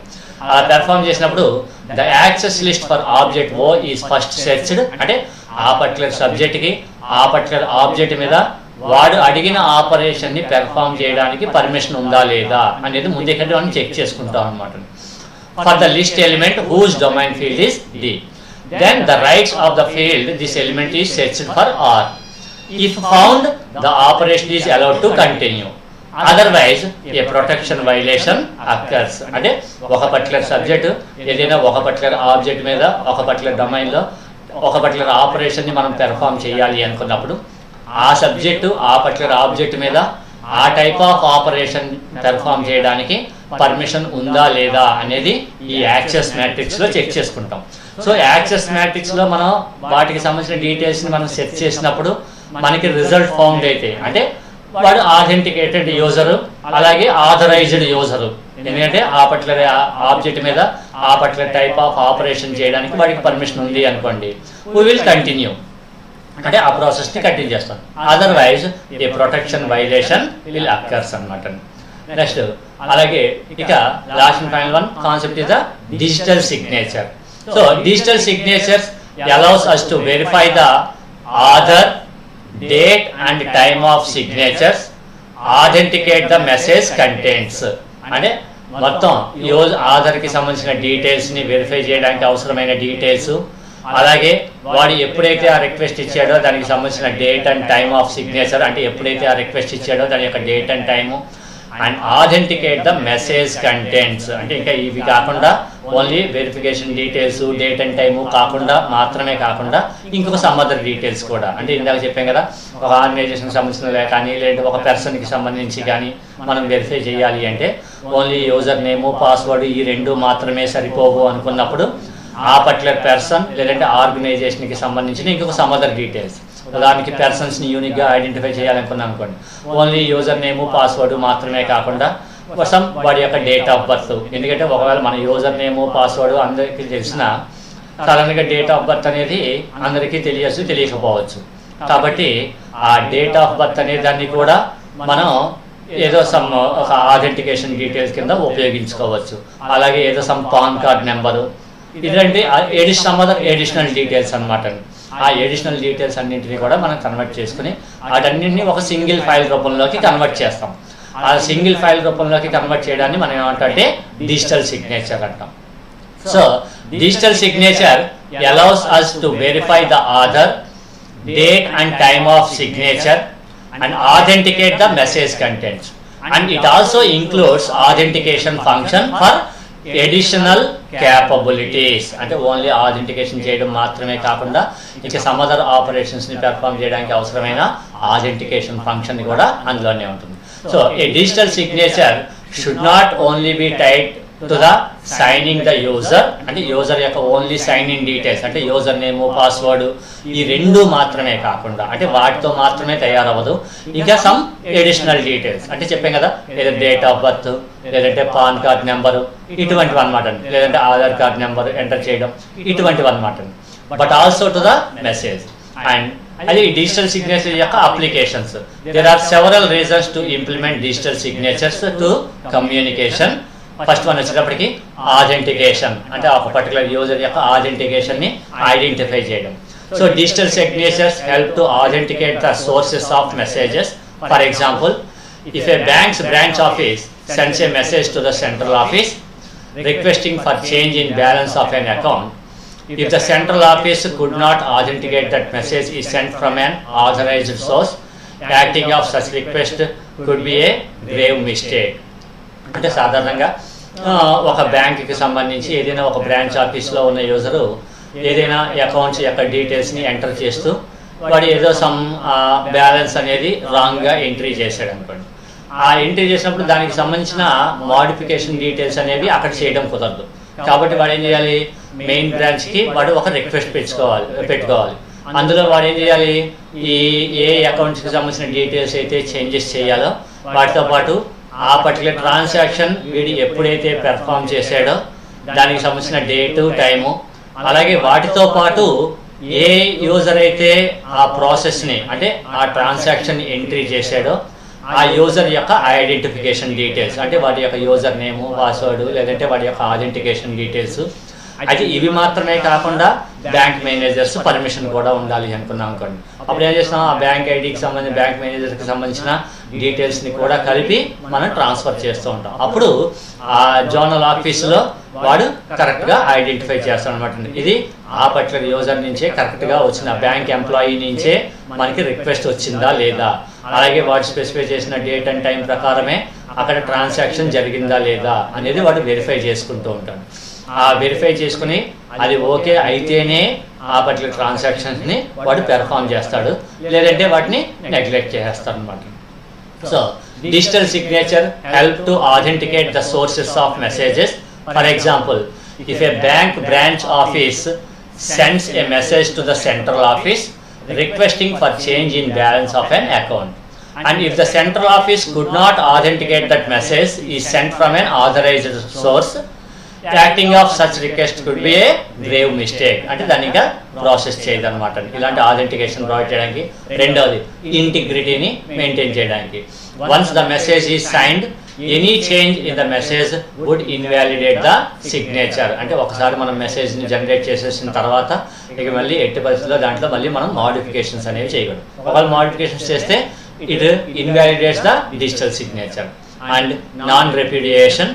By this property, any entity that has signed some information cannot at later time deny having the signed it. అంటే ఒకసారి మనం లాగిన్కి సంబంధించిన డీటెయిల్స్ని మనం ముందే మనం స్పెసిఫై చేసినప్పుడు ఒకసారి లాగిన్ స్పెసిఫై చేసిన తర్వాత ఆ ఇన్ఫర్మేషన్ని ఎట్టి పరిస్థితిలో ఫ్యూచర్లో మనం మార్చుకోవడానికి అనేది మనకి పాసిబిలిటీ ఉండదు. ఇది టోటల్గా మనకి cryptography, authentication and digital signatures. That's the end of the